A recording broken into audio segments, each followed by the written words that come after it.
Hey everybody, this is Attorney Walter, Disability Resolution PA, and as you know, on every Thursday from 8 to 10, we go ahead and run hearing questions for OHO, that's the hearing office, Social Security Disability Benefits. We have our first caller on the line. What we're going to be doing is going through some of the basic hearing questions, and then we're going to turn up the heat and make them tougher. So, Madame, what is your fake name for the record? Jane. Perfect. And now just a quick heads up, a disclaimer, there's no attorney-client privilege. We're obviously doing a live broadcast through YouTube. And are you ready to roll? Yes, I am. Excellent. Okay, let's go ahead and begin. Are you left-handed or right-handed? I am left-handed, but my right side is my dominant side. Okay, gotcha. Now be careful with those kinds of answers because that means that the judge can use any side for dominant purposes. So if you've got a weak left hand and you're left-handed, they could still consider your right hand to be dominant. So let's go to the next thing. Go ahead and walk me through this. Current age and date of birth. I am 58. My date of birth is 1960. I mean, I'm 57. I'm sorry. Mm-hmm. My date of birth is 1962. Okay. What's the highest level of education? I have a master's degree. Excellent. Global Security Studies. Okay. And can you tell me this, over the past 15 years, since 2005, did you work any jobs that were in that field?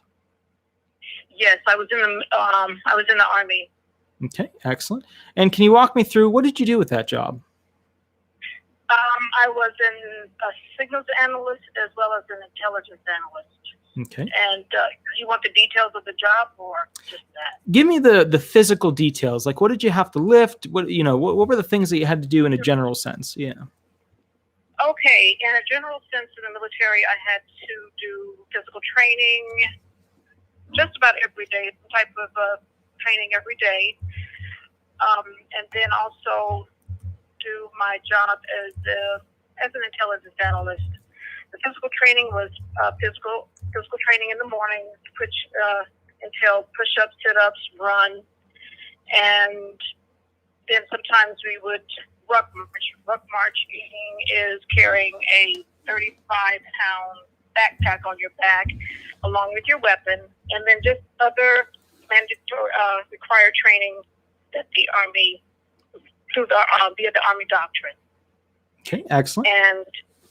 And then the intelligence analyst entailed me sitting at a computer, reading information and typing that information onto reports, preparing presentations.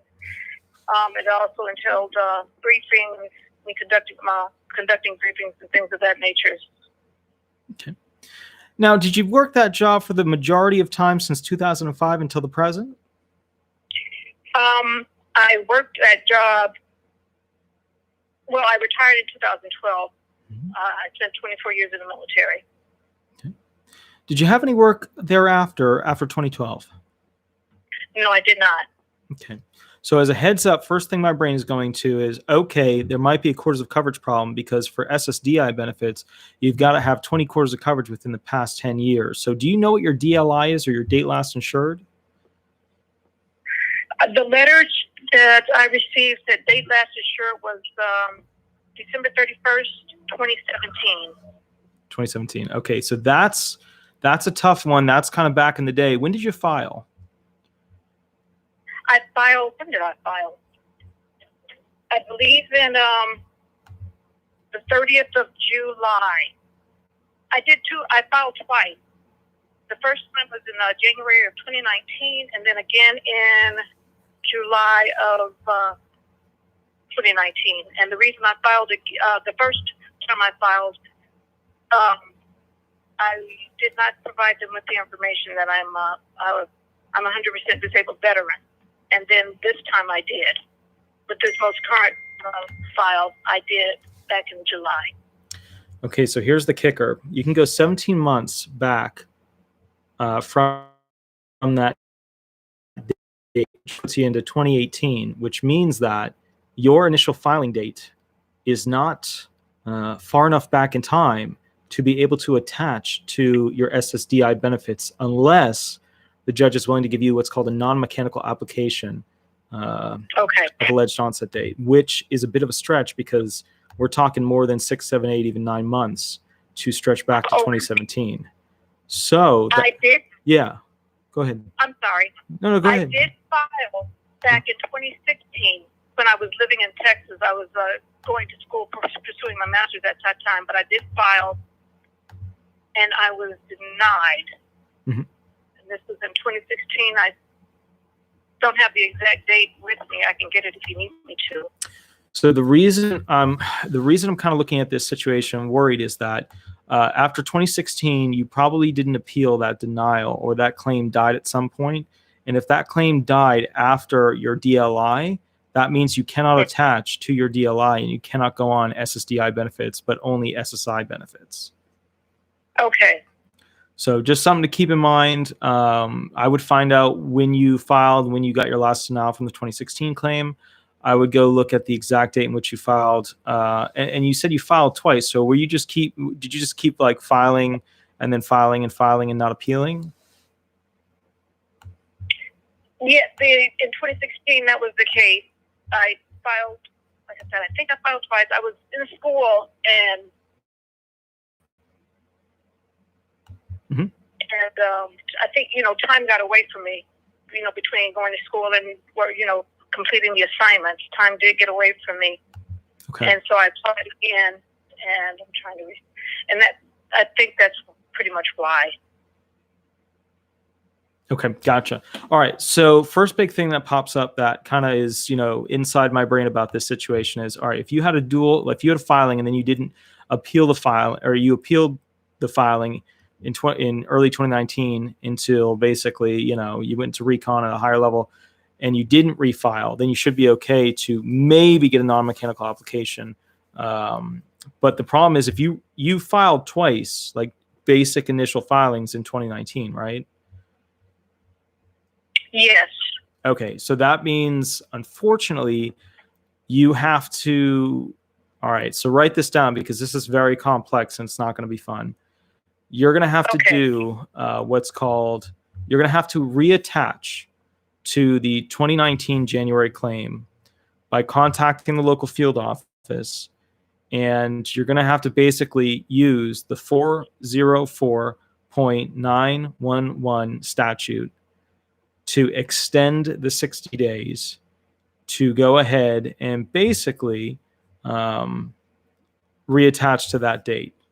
And then you're going to have to build your claim based upon trying to use a non-mechanical application allowance to show that you were disabled all the way back in 2017 to get on SSDI benefits. Okay. Mm-hmm. Okay, perfect. Okay.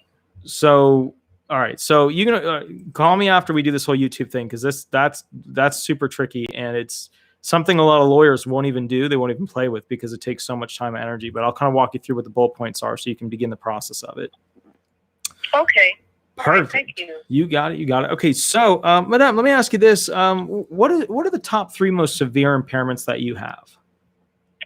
The top 3 are my lower back. I have degenerative disc disease, and I also have degenerative disc disease in my neck, and along with some spurs. And I have a tear in my right shoulder. I have cubital tunnel in my right elbow. I have carpal tunnel in both hands, and muscle loss in both hands as well. And my knees are bad, no cartilage in my knees, and it's just a lot. Okay, gotcha. So which do you feel is your most severe? My most severe, I would say, are my cervical spine and my right side, my entire right side, from my shoulder to my fingertips. Okay. So what do you feel is your most severe mental impairment?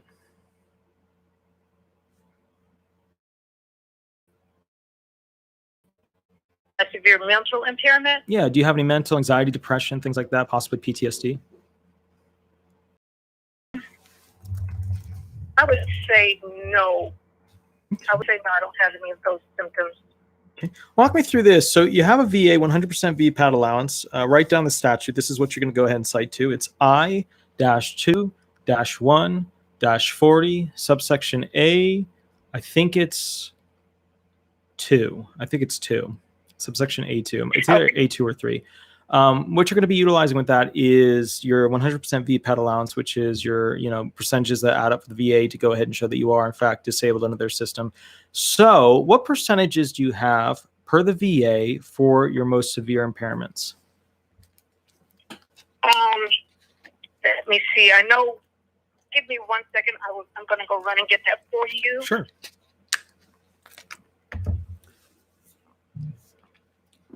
So guys, while she's going to run off and get those details, which are super duper important for the claim, I'm actually going to let you know we have another unofficial sponsor. So remember last week we had an official, unofficial sponsor, and that was the Beaver Moon Soap Company, which I have literally 30 of them over here because I like fancy soap.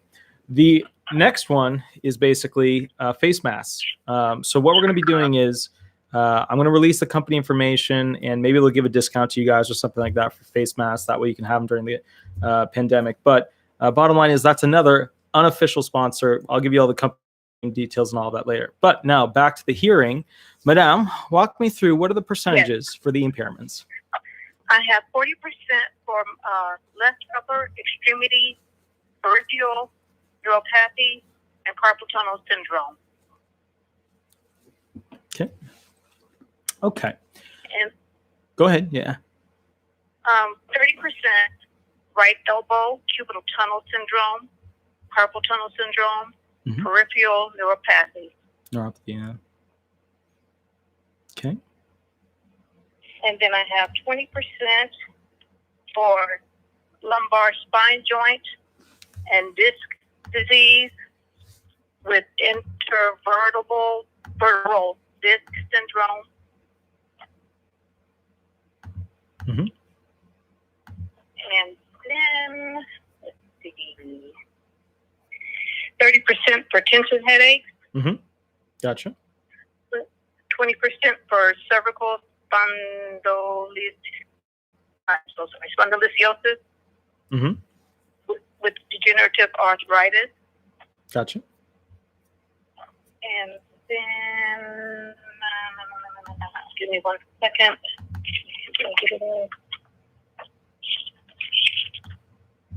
Okay, and then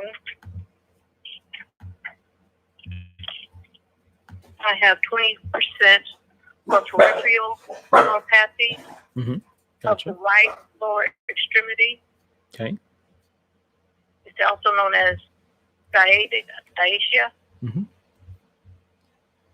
And then 20% peripheral neuropathy of the left lower extremity.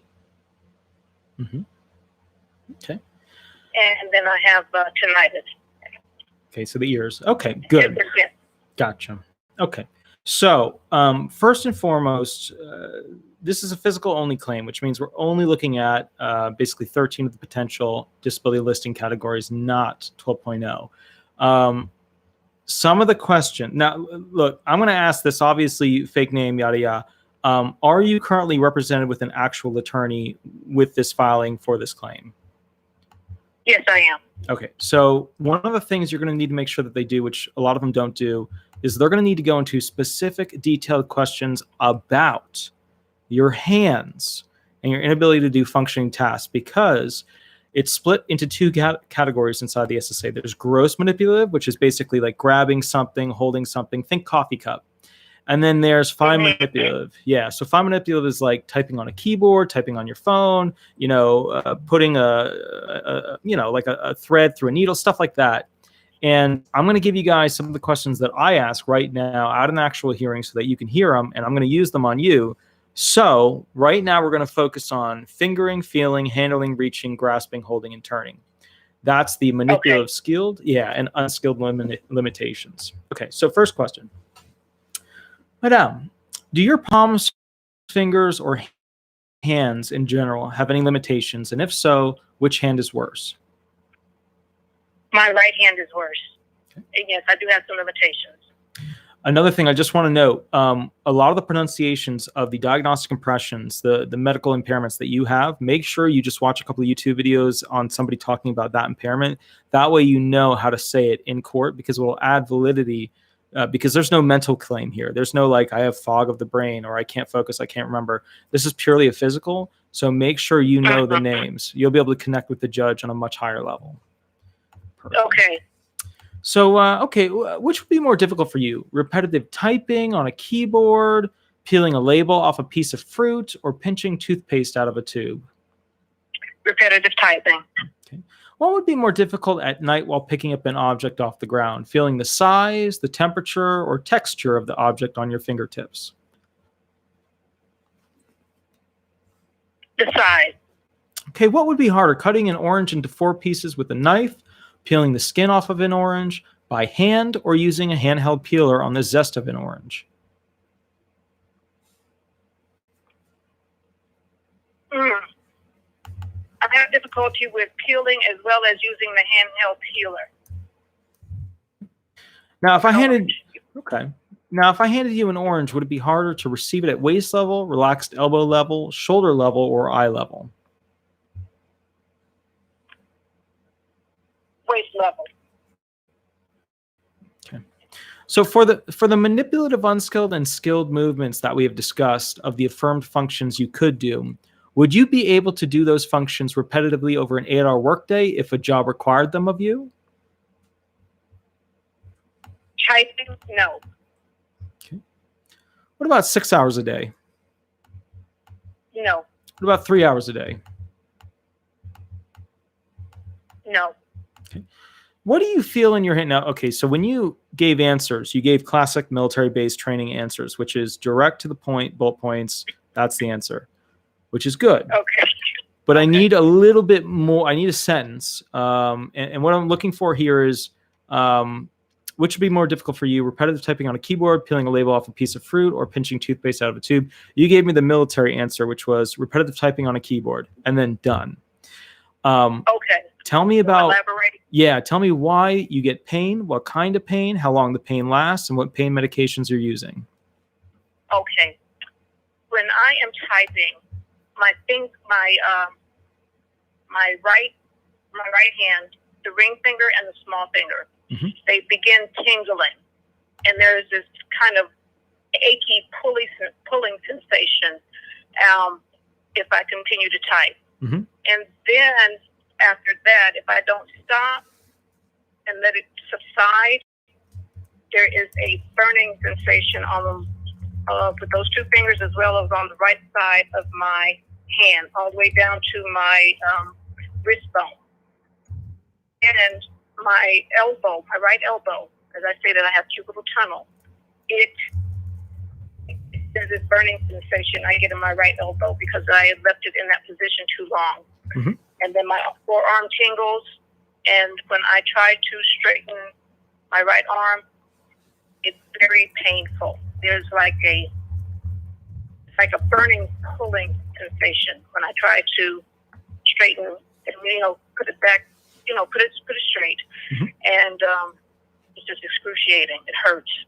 It really hurts. Okay. Very painful. Walk me through this. All right, now we're going to be doing postural-based limitations, because you started out with cervical notation of the spine, which we're talking about the 1.04 base listing analysis. So do you use a cane, crutch, wheelchair, walker, knee cart, sling, or other ambulatory or orthopedic device? I have some other orthopedic devices. I have a neck brace. I have a brace from elbow. I have 2 carpal tunnel braces for my hands. And then I also have a knee brace for my right knee. So can you help me out with this? Which of these were prescribed by a physician, and which of these were prescribed by a specialty physician? The neck brace was prescribed by the physical therapist. The neck brace and the knee brace were prescribed by tunnel. I guess I went through occupational therapy, and it was prescribed by whomever I saw there at the I guess, a therapist, occupational therapist. Mhm. And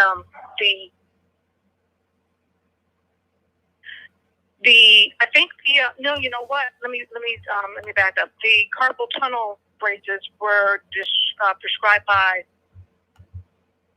the doctor that conducted my EMG study. I had an EMG study, and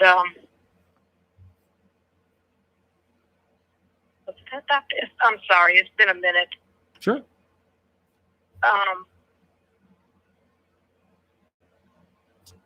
But it may have been my PCM that prescribed the carpal tunnel after she received the results of the EMG, because I had 120% muscle loss in both hands as well. Okay. The carpal tunnel. Okay. Okay. All right. So one of the things you need to be super good at is making sure not only you, but also your attorney are able to bullet point out or even make a list and submit it to the court exactly which orthopedic device came or was prescribed by which doctor. And this is super important because the judge needs it as objective proof to show that you truly have these impairments. And he's looking for a statement as to how much you use it per day. So if you use it just 50% of the day, 20% of the day, etc. So now here's the follow-up question. Ma'am, is there a single story, or is the place where you live a double story? It is a triple story. A triple story? It's a three-story. Yeah, three-story apartment complex.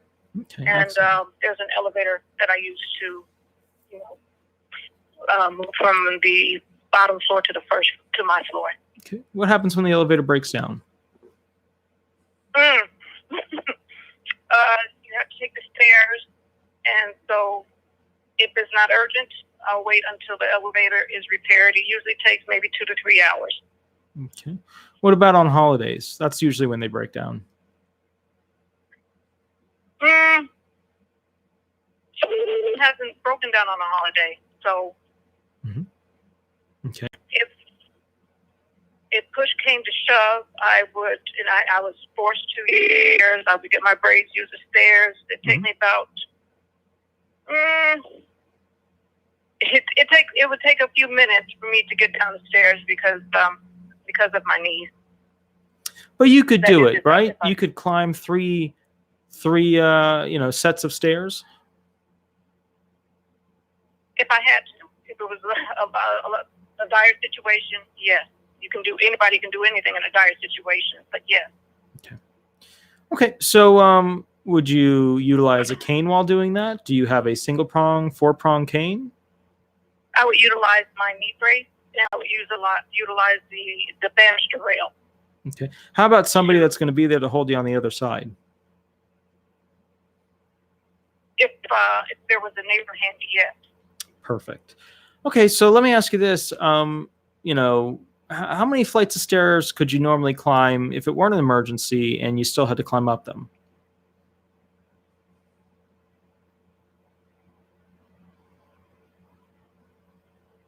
I couldn't, because it hurts. It hurts to either move up or down the stairs, and I wouldn't climb it if I didn't have to.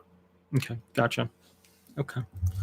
So let's do this. All right, so what I'm getting at here is if you are able to climb stairs, then you fall into the category of ropes, ladders, scaffolding, all that jazz. Then they're wondering at what level are you going to be basically capable of climbing things. If you have all these devices, then the bottom line is you shouldn't really be able to climb stairs, especially 3 sets of stairs, because that's just totally outside. I mean, if I climbed 3 steps of stairs, I would be tired by the end of it. I would imagine somebody who's 57 going on 58 with that many orthopedic devices would have an even more difficult time. Let me ask you the following. I'm going to jump out of the usual because, I want to switch this up a little, kind of keep it fun for me too. Let's talk about let's talk about environmental restrictions. They are things like heat, cold,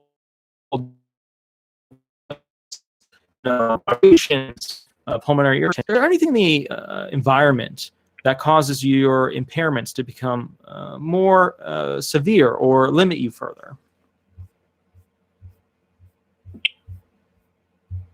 I would have,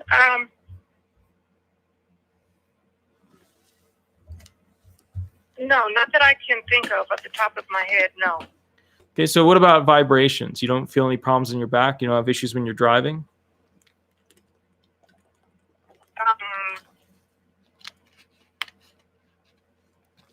No, I don't. My car is pretty, my truck is pretty sound. Okay. So you get what I kind mean, of, you know, it's yeah. sound. Okay. I love trucks. What kind of truck do you have? I have a Honda Ridgeline. Okay, Honda Ridgeline. Okay, that's a little truck, right? Right. It's good size to get in and out of. It's not too high, not too low. Exactly. Okay. How old is it? It is, how old is that truck? 13 years old. 13 years old. When was the last time that you replaced these shocks or these struts?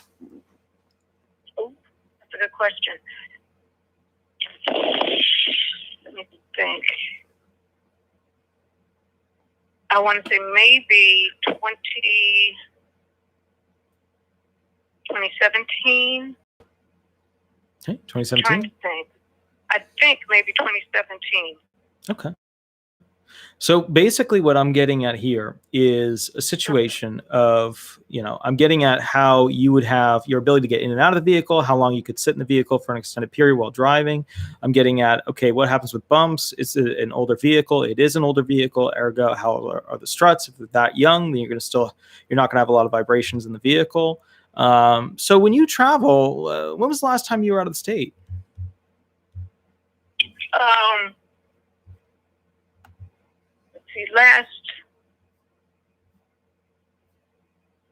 Let me see, when was it? In last June, almost a year ago. Almost a year ago. Okay, where'd you go? I went to Texas to visit my father. Excellent, beautiful state, big state. Did you drive there? No. Okay. Did you take a plane there? Yeah. Okay, gotcha. I had a claimant once tell me they took a helicopter there. That threw me off. Oh, so, yeah, that was tricky. Yeah. Okay. All right. So, good. Walk me through this. So you took a plane there. How long is the flight? The flight was about, how long was that flight? Maybe 2.5 hours, I believe. 2.5 hours. Okay. Yeah. Considering your impairments, how far do you think you could walk before you feel too much pain and have to stop? I would say maybe a quarter mile at the most. Quarter mile. Wow, because that's pretty good. Yeah. Okay, that's pretty good. At the most, I get the numbing and tingling in my lower extremities. Okay, gotcha. And then my back starts to hurt, and my left knee starts to swell. I have swelling in my left knee as well. Let me put that down. Sorry. Okay, gotcha. Quarter of a mile. About how many feet is that, or would be around? I have no idea. I'm sorry. I honestly don't know. Okay. Now here's the thing: when it comes to distances, young guys and women in general tend to not be so used to what a distance is. So if I said to you, how far is a quarter of a mile? You would have a better knowledge base of it because you were in the military and you had to run a quarter of a mile or run this or do that. The average person is not going to know this. So just to go back, let's imagine now, you probably could walk a quarter mile, but you would be miserable and done for the week at the end of that. Would that be a correct statement? That is the correct statement. What would be a statement where you would just need a 20-minute break tops to go ahead and recuperate?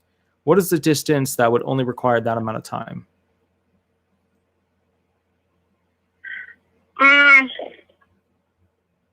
Maybe about a half a mile. Wait, now we're at a half.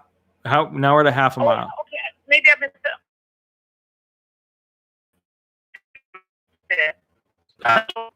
If I could walk home, well then probably maybe half that distance, 1/8 mile, or maybe 3 or 4 blocks. Okay.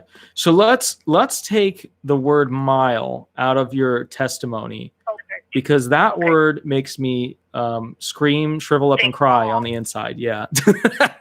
When I hear that, I'm like, no, it's such a big. Oh, she could have said nautical mile. It would have been the only thing worse. So, 3 blocks. yeah, 3 blocks I'm happy with. You know, 3 blocks. And remember, give it like a block in New York City. That's a big block. A block in Florida is a small, maybe like 3 local HOA little town blocks, you know, something small. Or if you could actually utilize the feet or meter or yard measurement, that would be good. What my favorite is when people take their car and they say how many of that car length they could go ahead and walk. Okay. So Got you. how many Honda Ridge lines could you walk? I'd say maybe point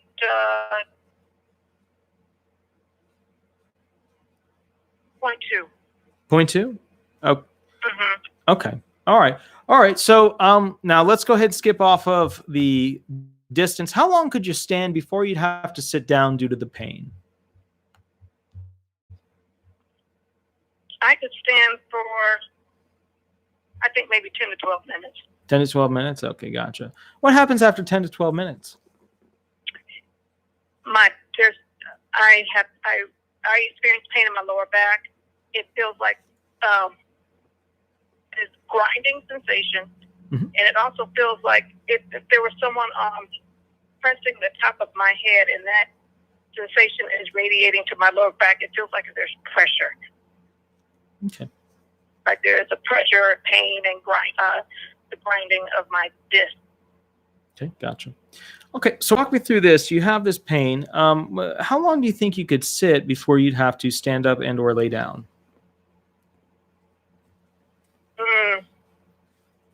I'd say the same thing, about maybe 10 to 15 minutes. And when I sit for a period of time, there's also a burning sensation near my tailbone area, and I'm very stiff when I get up. I have to, I guess you could say, scoot off of the couch or out of the chair because it hurts it's painful to move, you know, the normal stance to get out of a seat. Sure. Okay. It's very painful. Okay. So after this short period of distance, right? After, you know, walking that distance, after standing that long, after sitting and then having to switch positions, could you walk me through this, for example?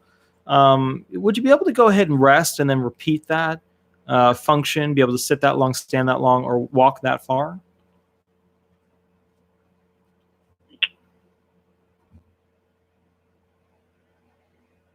I could. No, I wouldn't be able to walk that far or that long. The time period was short.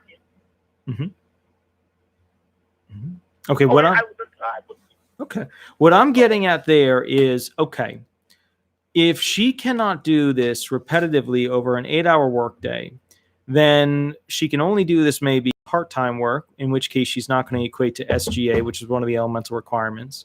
So if you can't do part-time or full-time work because you can't repeat or do the repetitive standing, walking, or sitting, then in this particular situation, you wouldn't be able to work. But if you're willing to say, I can walk a quarter of a mile, I can walk, 1,000 ridge lines, if I can, go ahead and stand, and do that kind of work. Remember, standing jobs are mostly light, medium, heavy, or very heavy under the code.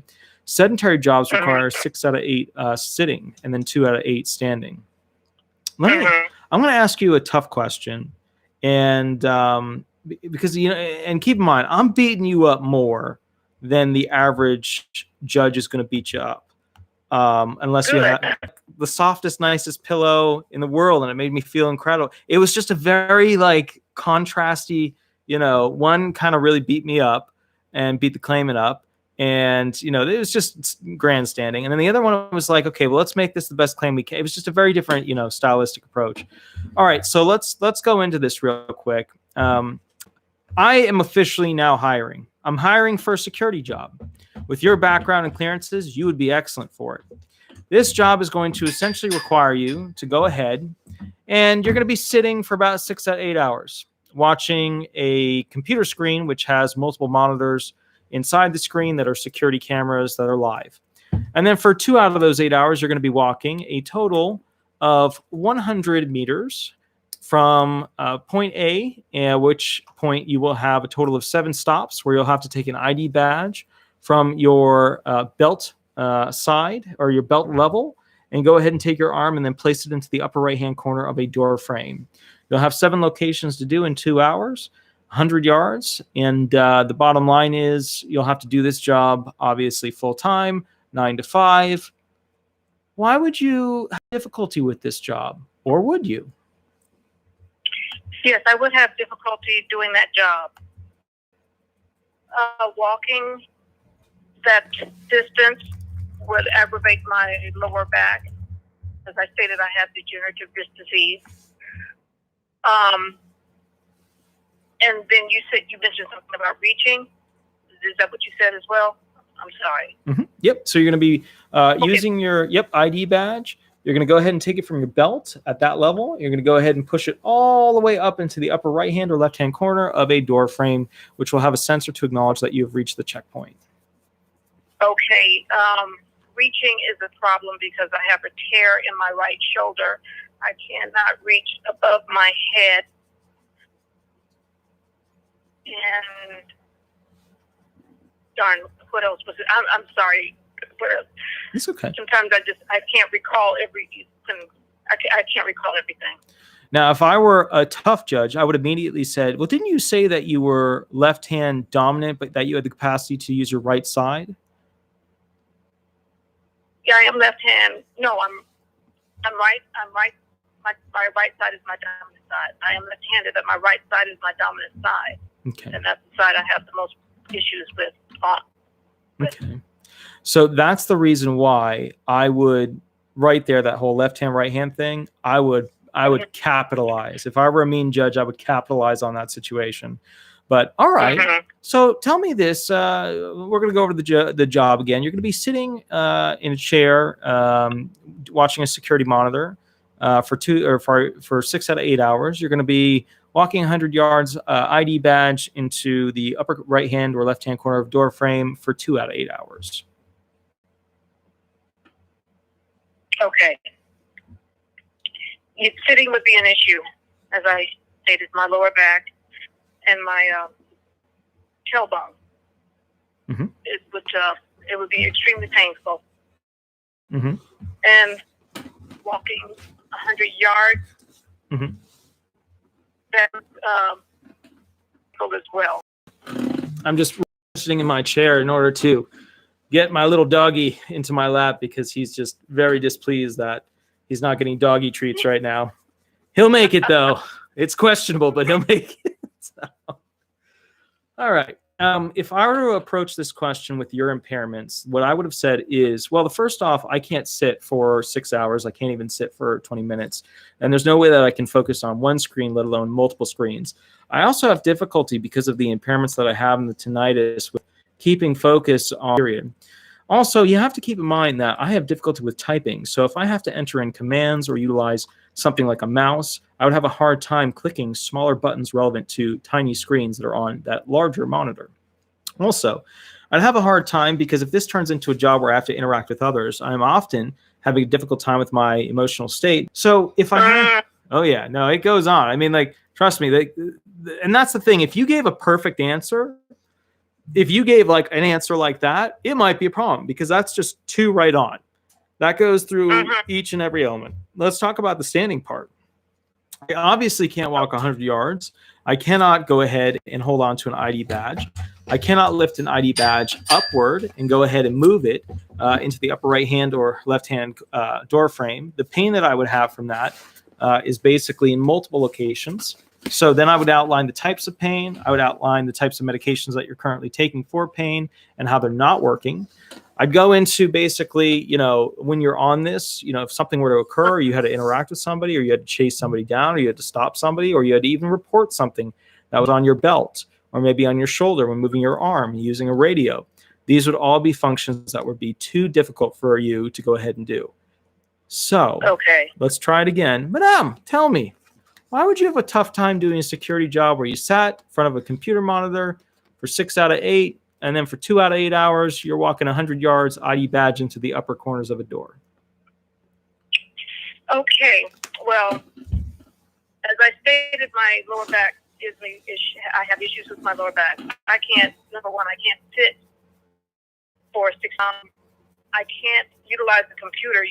So I'm assuming that I would be typing in information or doing some type of logging on certain situations.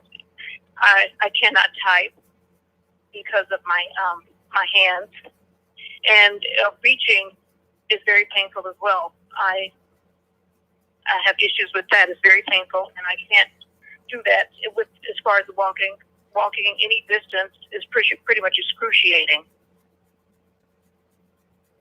And so here's a quick thing. Very, and I'm not trying to make like a president joke here, but like very is a word that you should use sparingly in a disability hearing because it portrays zero specificity or emotion. There's no metric to it.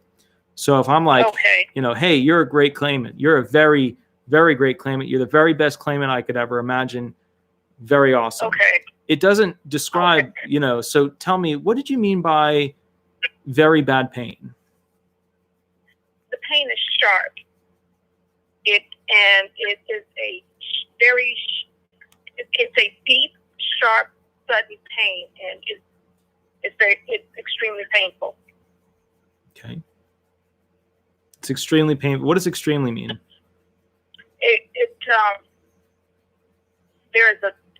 There's a tearing sensation in my shoulder when I reach. Where does it feels yeah. In my right shoulder. It feels as if the tear that is already there is being lengthened, is lengthening. Where's the pain shoot to? It's right there. It feels as if it's right there. It doesn't really radiate. It just feels as if someone is stabbing me in my right shoulder near my rotator cuff. That's where the tear is, near my rotator cuff. It's a sharp, stabbing, tearing sensation. Okay. All right. So now I'm going to ask you one last big question because I know there's a few people on here that want to go ahead and run some questions. I know that you're going to have a tough time with this question. It is not something that should make you feel bad. It is not something that should make you feel like you're not prepared. Nobody does well on this question. So just right off the bat, try your best, and then we'll go over how to do a little bit different job on it. So, Madam, can you go ahead and explain to me what medications you're currently on, what are they for, and what side effects you get from each?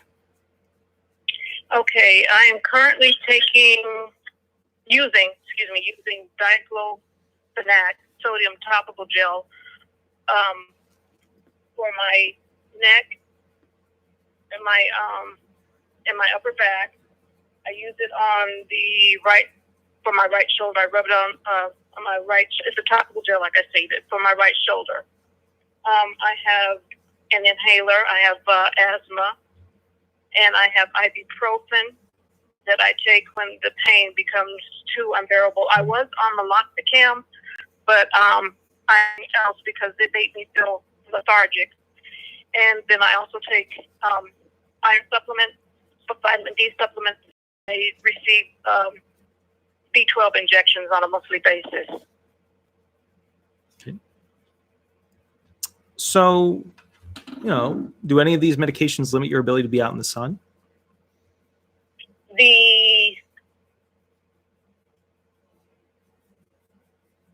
I want to say, I need to find out exactly. I want to say maybe the iron and the B12. I'm not 100% certain, no. Okay. So when you are interacting with others, I'm guessing some of these medications cause you to have some degree of lapse of memory, some degree of lack of words to a sentence that you're trying to communicate. Would that be accurate? As a matter of fact, yes. When you originally stated that you did not have any mental impairments related to your top 3, if I then presented to you the option to go ahead and state the top 5 most severe impairments that you have, what would the top 5 most severe impairments be?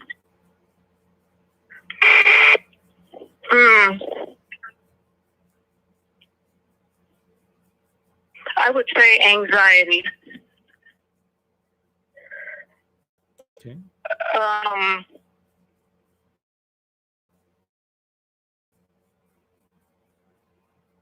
Now, when you say the top 5 impairments, are you talking about the ones that I discussed with you, like, for instance, my shoulder? So I would say we've got 3 covered. Number 4 could be anxiety. What would number 5 be? Number 5 would be my neck. My neck. My neck is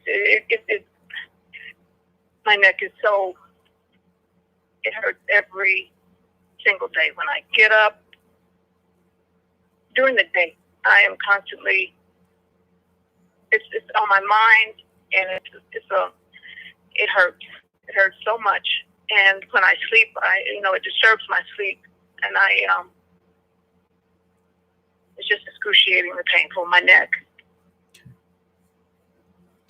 You said you had a poor sleep habit due to these impairments. I'm guessing tossing and turning. Are you able to wake up consistently on time? No, not really. No, I still use an alarm clock. When it comes to the past job you had in 2012, were you severely impaired directly after 2012, or did it take until 2016 for you to fully complete or fully believe that you were severely impaired? These impairments were diagnosed. Well, it was before I retired. The worsening, throughout time, over the past 6.5 years. No, excuse me, darn. 6, 12. Darn, almost 8 years. Excuse me, I didn't do the math right, and it's just been worsening over the years. Do you know when your hearing's going to be? Yes, on the 6th of May. May 6th. It's around the corner. Okay. Yes. All right. So there's a lot of preparation issues.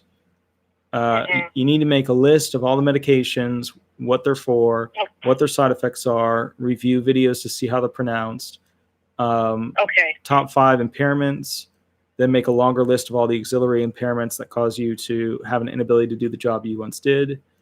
Be able to explain all the job functions that you used to do and why you could no longer do them nowadays. Be able to explain why you couldn't do physical actions, lifting, pushing, pulling, crouching, stooping, mental actions, remembering, focusing, concentrating, completing tasks, finishing what you start. Be able to expand the claim into the potential of anxiety and request, and the judge could deny it, request to have a CE for mental done. The problem with that, though, yeah, go ahead. What was that again? A what? A CE, a consultative examination, is the medical appointment set up by the SSA. So, all right. I've gone through a bunch of questions. I beat you up a little bit, but I still love you. Love you lots. No, I love you. Thank you. Thank you. Help me out with this. Do you have any questions for me? I can't think of anything at this time. You said that you wanted me to call you back? Yes. Call me tomorrow at some point. I'm going to be busy running around. But this is, all right. All right. Actually, what I want to do is I would draw it out on the iPad on live on the screen right now. But the problem is I have a 30-pound pit pug in my lap. So what I'm going to do is I'm going to describe to you in timeline fashion the problem that we're running into with your particular claim so that you understand what has to be done immediately in order to try and save the potential of going to onto SSDI benefits. And what scares me is that this massive issue has not already been figured out by your current attorney, which scares the crap out of me, because I mean, this is a claim. This is terminal to your SSDI benefits. This could potentially, this will actually kill your SSDI claim unless some magic is done. All right, let me see if I can get a drawing program up shortly. You know what? I don't even have the Apple Pen with me. All right, so let's do this. We have a timeline. 2017. When in 2017 did you? When was your DLI again? My DLI. Date last insured. Oh, I'm sorry. 30 December 31st, 2017. Okay. So okay. Yeah. Okay. So December 2017, we have to be able to prove that you were disabled all the way back to December 2017. Right? Now, with that said, we can go 17 months back from your initial filing date for essentially SSDI benefits. Those are called retroactive benefits going 17 months back. All right. So here's the kicker. Oh, that's my doggy. He's talking to me. So with that said, all right. In 2016, you applied and then you got a denial. Do you remember how long you waited for the initial denial?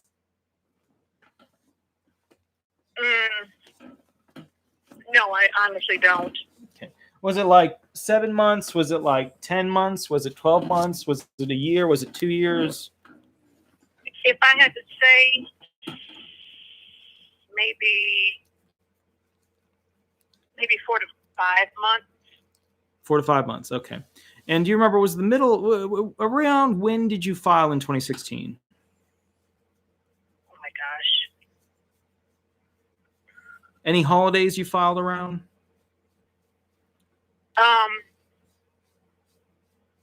Maybe February or March of 2016. Okay, no biggie. So that means that we're clear, because that claim died and was not appealed in 2016 and did not continue into 2017. So now we have the issue of this. We have a claim that was filed in 2019, January, and then we have another claim that was filed later in 2019, which means that we need to use what's called the 44.911 brief to send a request. Actually, you can have the judge do this, but he's going to have to brief it like tomorrow to go ahead and state that basically he's requesting that your original claim be attached to your January 2019 filing, because that was your intent to go ahead and appeal that claim forward as opposed to refiling. Okay. Once you do that, then what you're going to have to do is, because remember, let's say we go back to January of 2019, and keep in mind, I'm the even though and I can do complex math. I cannot do simple math without a calculator. So let's go all the way to January of.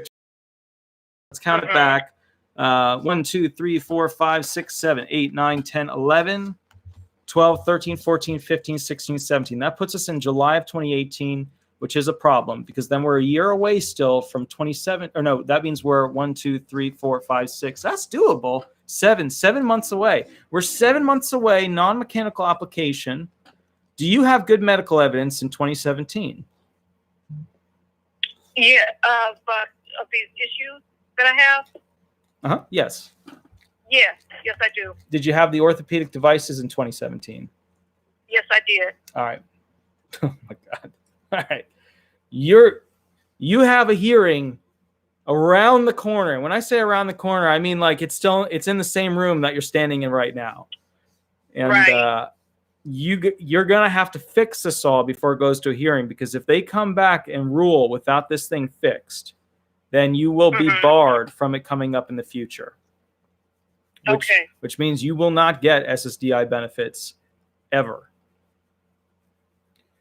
So your life, and I hate to put this, but your call today will be the most serious call I have made all day today. And keep in mind, I did 2 hearings and I've spoken with about 20 claimants so far. So that's a statement right there. So I'd like you to understand the gravity of, all right, now let me ask you this. Do you have more than $2,000 in the bank account?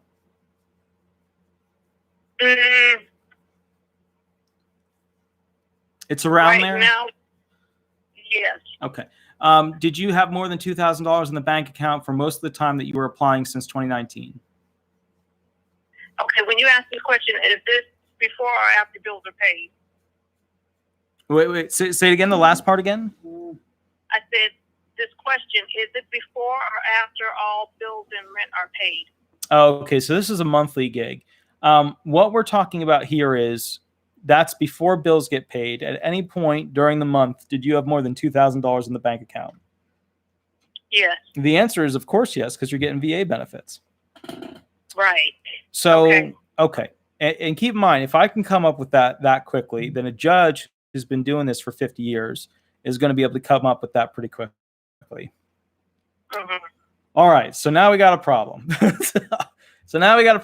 You, for 90 to 99% of the months that you applied for SSI benefits, are not eligible because you had too much money in the bank. That's a problem. And if you can't fix this situation with your SSDI claim to be able to prove that you were disabled all the way back to December of 2017, then you can't get onto SSDI benefits, because if you prove a day after December of 2017 that you were disabled, then guess what? There's no program for disability that you could go on. So like I was saying, this is the most important phone call, or at least the most endangered species of a phone call that, I will make, today. So what I would say is this. All right. Is your judge? I can't ask you who your judge is because it's a live YouTube thing. Let me ask you this. What is your judge's percent passage rate?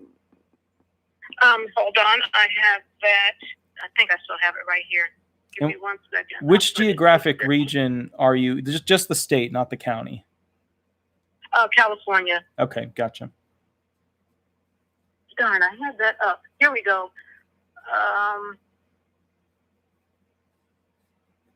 Let's see. It says this person has had 163 decisions, 105 awards, 58 denials, 94 favorable, and 11 partially favorable. Okay, so once again, my math is incredibly weak on the simple averaging algorithms. Go to disabilityjudges.com, look up what his name is, disabilityjudges.com, Google, and then put his name in, and basically find out what his percent passage rate is. It's his approval rate. That's what you're looking for. If it's below 47%, he might be a grumpy judge and not want to help you out with this. If it's above 47%, the judge may want to help you out with this. But remember, you're going to need what's called a non-mechanical application allowance from December, and just put it as 12/30/2017 as your amended alleged onset date. So write down, I need 12/30/2017 as my amended alleged onset date with a non-mechanical application allowance for Title II. Yeah, also hold on a second. Sure. Allowance. Okay, non-mechanical allowance for Title II, SSDI, benefits, application.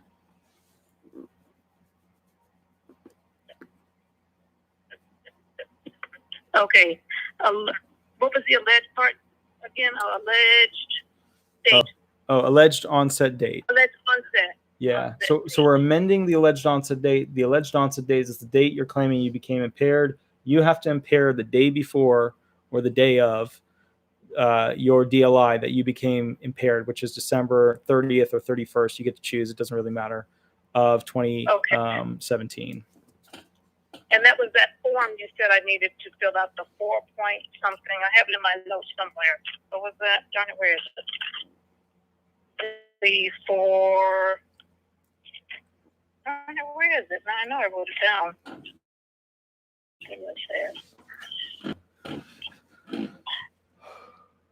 There is another option, and it is not an applaudable option. It is not an option that I don't even think I should be advising of this option, but I don't know who you are, and I'm just going to give you a trial tactic that exists in the national economy as an option that you could potentially use, but I'm not necessarily advising you to do this. Okay. You could potentially request to have an in-person hearing and give whatever reason you want, which would require them to put off your hearing for an extended period, could be 5-6 months due to COVID, in which case you could go and work at a job and earn, $5,000 or get your extra 4 quarters of coverage, which would push your date last insured forward in time. And then you would likely have to explain and have that job show how you had a bunch of accommodations, show how you had a bunch of limitations and how they assisted you to be able to do the job in the first place, but how you were different from a regular employee that would have not had all those allowances. If you did that, it would move your date last insured forward in time, which would then allow you to prove in with that many quarters of coverage, you'd be in 2020, and your date last insured would be moved forward. In that case, now look, that is tricky shit that basically you should be not attempting on your own. And I don't even know if your attorney's not even involved enough to even know that this is a problem, which means it's going to be a real shocker when the judge looks at him and goes, "Hey, buddy, counselor, we got a problem here. This is a no bueno."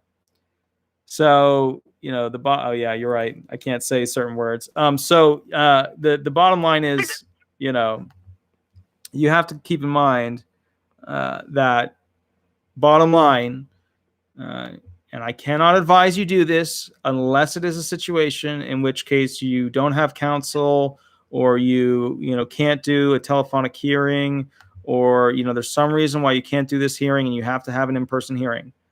It might be advisable. It might be advisable for you to have an in-person hearing so they can see all the different orthopedic devices that you come in with. It might be advisable for you to let me play a little devil's advocate here, okay? And I know I'm spending too much time with you, and I know there's somebody else that's like waiting to, but here's the thing.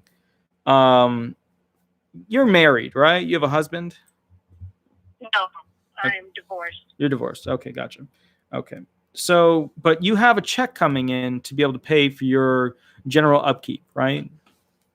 Yes, okay. I do. So then what's the deal with waiting 8 months? Okay, I'm going to be waiting another 5 to 6 to 8 months. Yeah, so think about it. Let's say you had to wait another 7 to 8 months. Is that a big deal? Not really. No. Yeah, aside from the emotional thing, the I want to have it now part, aside from the that stuff. Okay. No, I was trying to qualify for a home. I was hoping, this would help. Well, keep in mind, it's going to take them 3 to 4 months just to adjudicate it and write a brief. Right. So, I mean, you're not going to get the percentage point you want from the COVID, or maybe you will. I don't know. I mean, we're opening back up as a country, and apparently, there's a lot of people that have died and are on box trucks right now. So I don't know what's going to happen. I know that viruses, they come and go, so, I always get sick twice. But I've been lucky enough not to get this particular virus yet. It's one of those gigs. But, I would say this. If you're worried about, have you already found the home? No, I have not. All right. No. All right. So now, because if you found your dream home, like I'm sitting in my dream home right now, after 7 years of doing the law firm, I was able to buy my dream home. I tuck my boats in with the little boat covers at night on the water. They just love it all, but snuggled in. They're just adorable. I'm happy for you. Thank you. The thing is, if you were to potentially put it off and work a job that paid you some money and that you paid into the IRS, what the IRS would create is what's called a new hire query. And the new hire query would go ahead and show recent earnings. And if you had, like, let's say 4 jobs, one that paid you around $1,400, one that paid you around $1,300, one that paid you around $1,500, and one that paid you around $1,350. You would get your 4 quarters of coverage for the 2020 year, which would then bump your date last insured way up. You'd be past 2020. In which case, you could show that you were impaired, and that's why you had to do super light hours at these jobs, but you're still able to earn enough for a quarters of coverage. Okay. My point is that is an advanced tactic. I do not advise it because it potentially is a manipulation of the system, and I cannot advise a manipulation of the system. But the option exists. Okay. Okay. Perfect. All righty. So, Matt, do you have any questions for me? What time do you want me to call you tomorrow? Anytime. If it's not me getting the phone call and back office picks up, just let them know to give me a message, to give you a call back. And then any chance, any opening I get, I'll give you a call back. Okay. All right. Again, thank you so very much. It was painful, but very knowledgeable experience, and I greatly appreciate it. Excellent, madam. Have a wonderful, wonderful night, and all the best. And I'm really, really pulling for you. I hope that this goes in the right way, because I'd like to see you get your VA check and your SSDI benefits. Thank you. Perfect. Have a wonderful day. You too. Thank you. Bye-bye. Call from. Go ahead and run some hearing questions. Yes, hi, Walter. It's me, Jane Doe. Okay, perfect. Staying on the line, I'm going to call you. Okay, excellent, excellent. So real quick, I just want to let everybody know before we go into the next phone call that next week is going to be a little bit different, a little bit special. And how do I mean that? I mean that we're going to actually have somebody who works with the Social Security Administration, who is basically a hearing court clerk, hearing reporter that goes ahead and is in every single hearing for a judge of that particular day, and works with them through the hearing process. Somebody who gets to interact with the judges, interact with security, interact with their clerks, all that stuff. They're going to be actually live with me doing an interview next week at 8. So if you guys are interested in that, I'm certainly interested. We're going to get to hear what she has to say, things that you need to know. There are some other details that I think are really important that I want to go through kind of quickly with this situation, which is, let me see if I can pull it up real quick. When I went ahead and spoke with her, give me 1 second. Of course I can't. Oh, hold on. Maybe I can. Let me see. Nope. Okay. Never mind. All right. So throughout this, once I get the email again, I'm going to go ahead and look it up, find it, and then I'll let you guys know what questions she's going to be answering.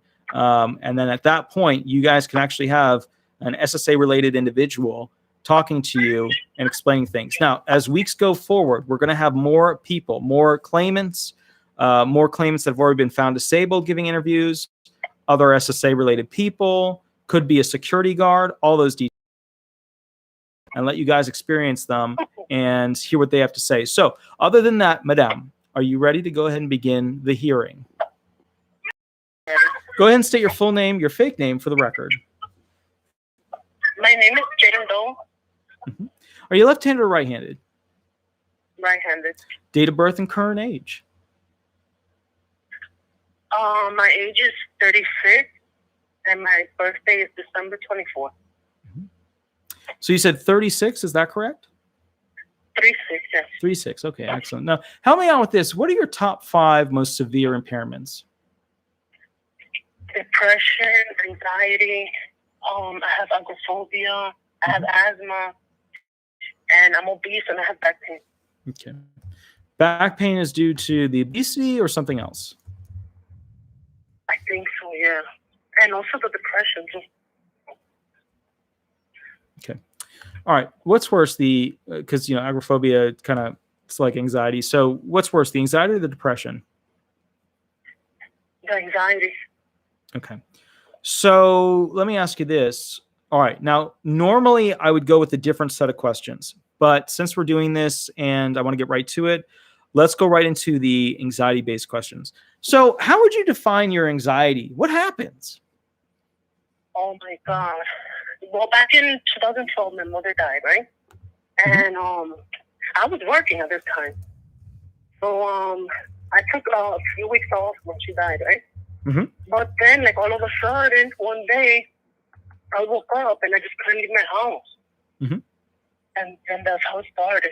And I'm going to start crying, but it's like, you don't know, I've been going through this since 2012. Okay, gotcha. And I did have a hearing back in 2015, but I didn't even go because my doctors kept telling me, you're not stable, whatever. And at the time, I didn't know nothing about disability. So I was like, oh, I'm not even going to go because they're going to say I'm not disabled. Mm-hmm. But I've been hospitalized and everything. Mm-hmm. So I didn't go, right? But then they said, she sent me a letter and she found me partially disabled back then, right? And so that happened. So then I had to reapply because she said that she's finding me disabled after, let me see, what year was it? After 2014. Mm-hmm. So fine. I said, okay, whatever. I closed the case out, whatever. And I applied again. And I had the hearing in December, right? Mm-hmm. So I went to my hearing with the judge and everything. And I said what I said everything that's going on. Mm-hmm.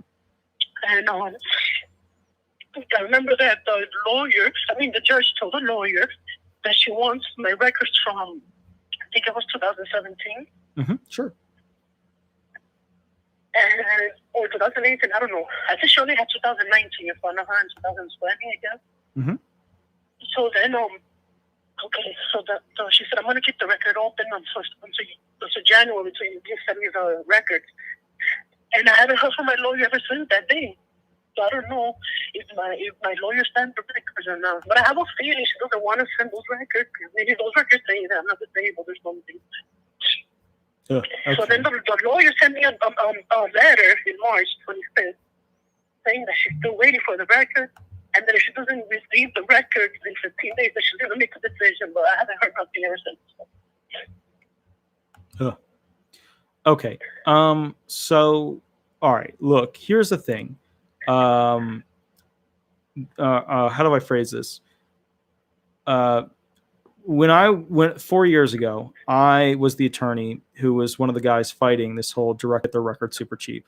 Because in the end, it doesn't really matter if you get the records or I get the records. I just need the records to write the brief, right? I mean, it doesn't matter who gets the records. As long as somebody gets the records, I got to write my brief. I got to write my opening statement. I got to try and win the claim.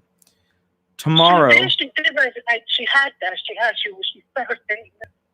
And it sounded good, everything that she was saying.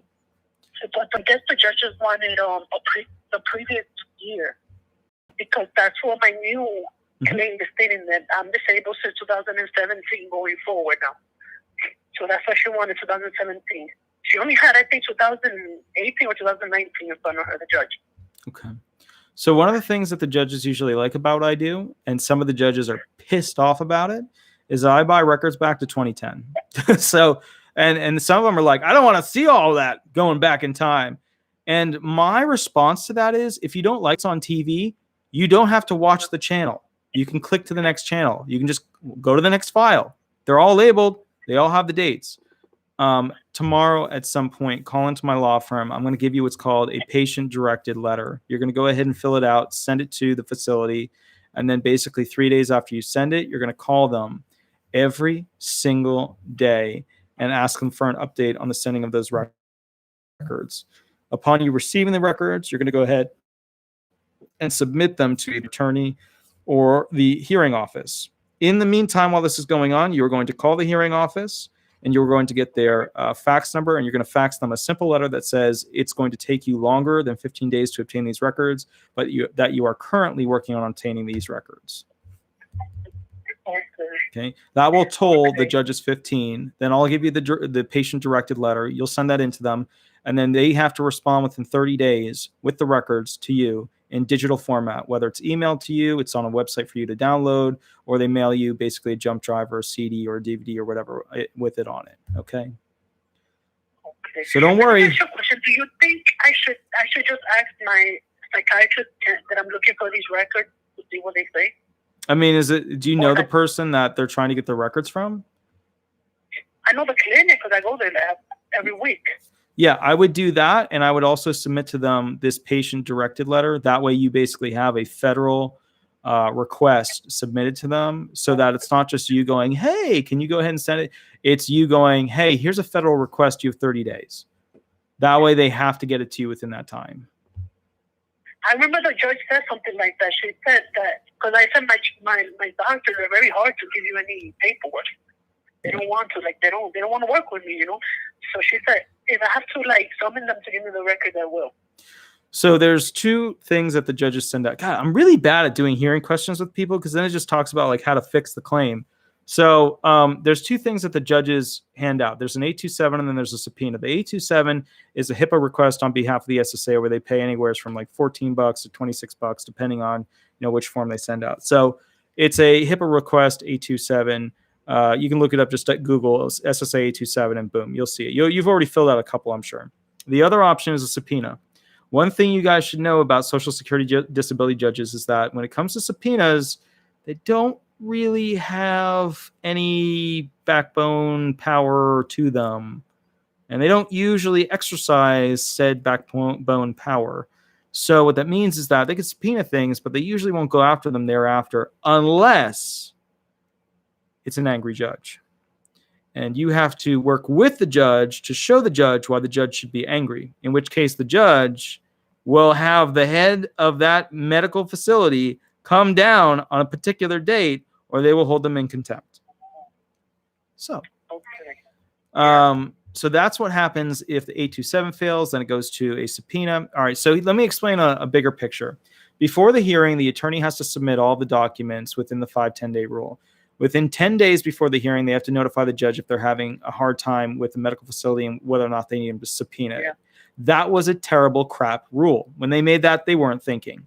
What it should have been was 5 days after the hearing that we have to notify them if we can't get the subpoena, if we can't get the records and we need them to jump in. But that's another thing. That was the SSA wasn't, they were sleepy and they put it out there and here we go. The 5-day rule was a good rule. So the 10-day rule, bad rule, 5-day rule was basically a rule. If there are any outstanding records 5 days before the hearing, good rule. That's a great rule. I don't think my lawyer did, but she didn't say that. Look, it happens. I had a claim this morning where so I had two claims today, right? Claim number one, medical evidence. The most recent medical evidence wasn't in the file. And that's because when I bought the records recently, I sent in a recent directive letter, they didn't send me all the records. And the claimant didn't give me an update as to, how long he's been going there, what months he's recently been there. So, because it was a federal document, I assumed that they were going to go ahead and send me the entire record. They didn't. And that popped out at the thing. So sometimes we won't have the entire record. Now that makes sense because they sent me a federal request response that said, hey, here's the entire record. It wasn't. The second hearing, I had to use the 5-10-day request because I was not able to get from the facility those records. So now my back office staff wasn't able to go get them. So now I'm going to go threaten them myself and beat them up and file basically a federal violation against them by the HHS, Health and Human Services, under a HIPAA violation. So with that said, sometimes we don't have it in, but you better believe I had 5 days before that hearing, a 5-10-day notice in that said, hey, I don't have this record. Your attorney probably didn't have that, which is why she got in a little bit of trouble with the judge. Yes, she did. So that happens too. I mean, it is what it is. We process a lot of claims. I'm not throwing stones, maybe cute little coquina pebbles. So with that said, that's okay. Now you're going to go ahead. So let's say that your attorney can't get the records because that's what it sounded like. It sounded like, we got so much time and we're running out of time. You're going to go ahead and submit this directive letter. You're going to notify the judge as to what's going on. My attorney is unable to obtain the records. I'm submitting a patient-directed letter. And if I'm unsuccessful within the next 10 days to procure those records, I'm requesting that you submit an A27 to the facility. And if the facility is unwilling to submit the records within 20 days, I'm requesting that you go ahead and submit a subpoena to the facility for the medical records. That's how I would handle it. That's how I think you don't think it's too late already, though?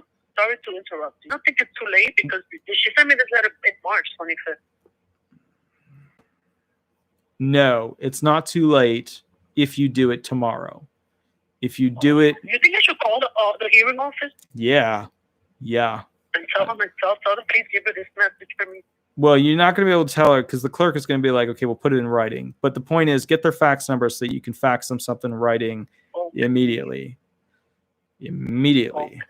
And then call them back and make sure they got it and make sure that got the judge immediately.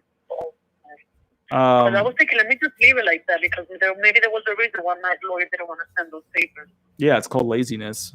I didn't say that. I didn't say that. It's called, I don't know. You can make up a word. So bottom line, yeah, I wouldn't approach this as like, so, it happened for a reason. Trust me, the judge wouldn't be asking for it. If it was one of these, if the judge was like, okay, we don't actually need it, we're okay, we're going forward. That's one of those situations. This isn't one of those situations. When the judge says to the vocational expert, I have no additional questions, I don't need to know what additional jobs exist in the national economy.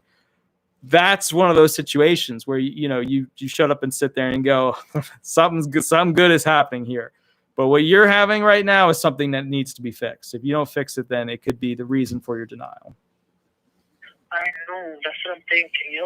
That's what she's gonna use to deny me. But you know what? She asked for the hearing, she only has 2 questions to the VE. One was how many jobs I have. I remember he said 1,000 jobs, and then the next question she said, okay, what about if she's absent once a month? And he said no, she can't do any job. She can't do these jobs that I mentioned. And my lawyer didn't ask no questions, and the judge didn't ask, do you guys have any more questions? No, that's it. It stayed like that. They asked about your prior work. Did they say you could do They said I couldn't do it. Okay. She said I couldn't do it. What kept saying that, and yeah. I remember.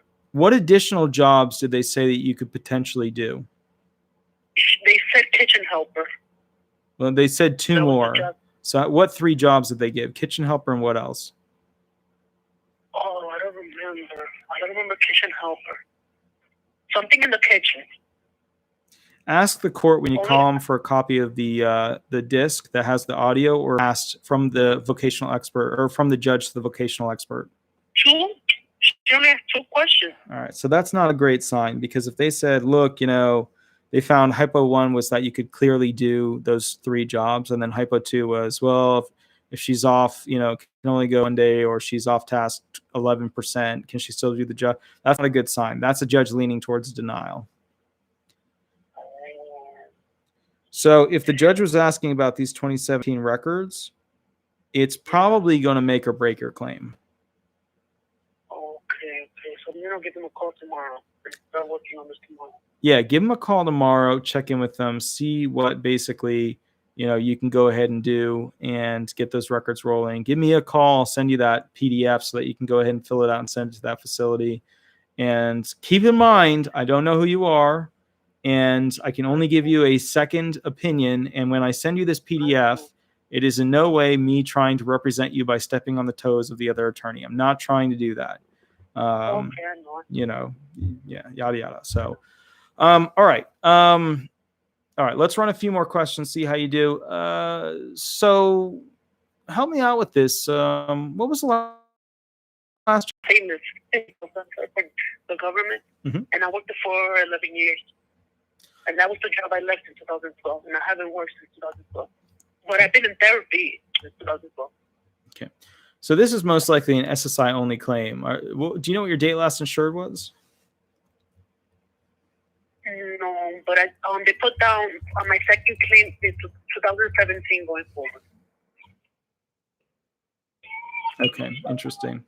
All right, let me ask you this. Because I closed the first case, the one that I was partially approved, I closed it out. I didn't go to the federal court. I didn't do none of that. Okay, gotcha. Okay, so help me out with this. You were in a call center. How long did you work there? 11 years. 11 years. Okay, so that's good. So that gets us all the way before the PRW, which is the past relevant work period, which is 2005. So help me out with this. You were working there for an extended period. Things were going well. That's excellent. Walk me through this. Was this a full-time job or a part-time job? It was full-time. And then another thing is that I have applied to work in another call center, work in the police call center, right? I took the test, and I was going to get the job and everything, but when I went for the psychiatrist test, I failed the psychiatry test, and she asked me about that too.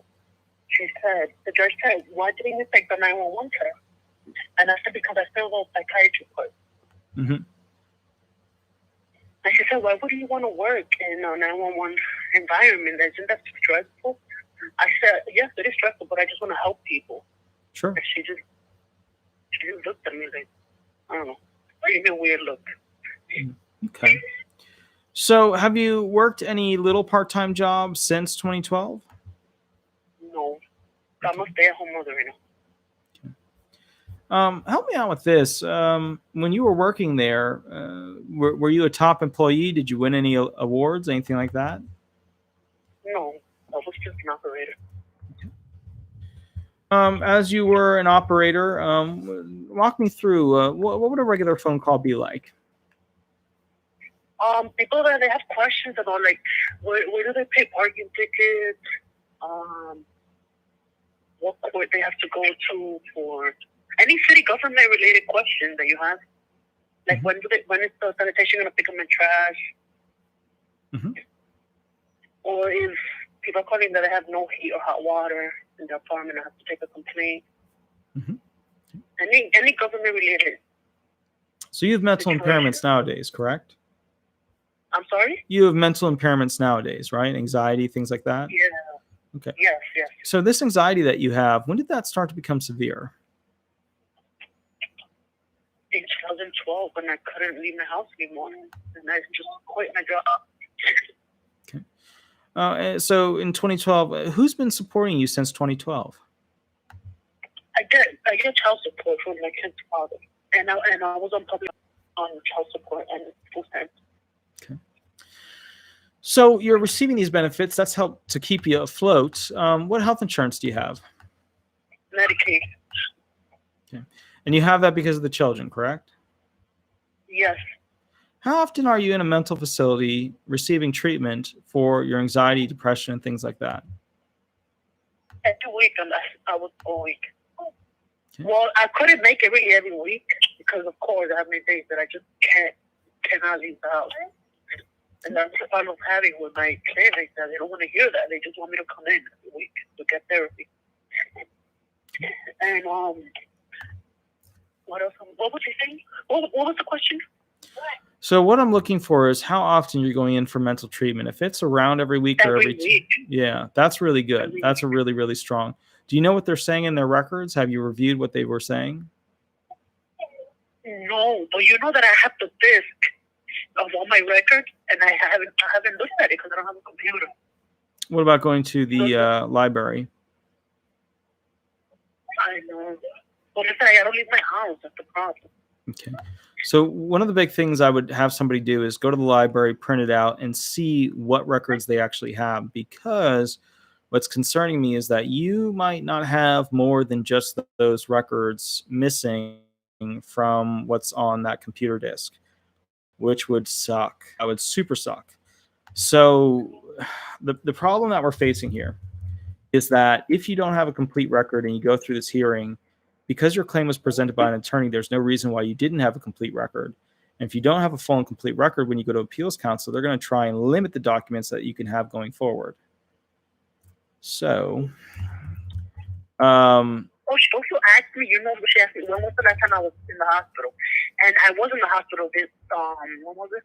This year? No, last year, February, because I had a panic attack. Okay. But I wasn't hospitalized. They just took me to the hospital because I was having a panic attack. Okay. And I remember she brought that up in the hearing, the judge. Okay. All right. So,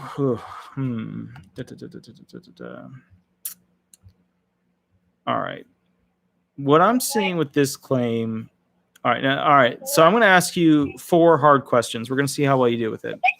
Hard question number 1. What medications are you taking? What are they for? And what side effects do you get? I take Effexor 75 milligrams. That's for my anxiety. Mm-hmm. I take losartan for my high blood pressure. Mm-hmm.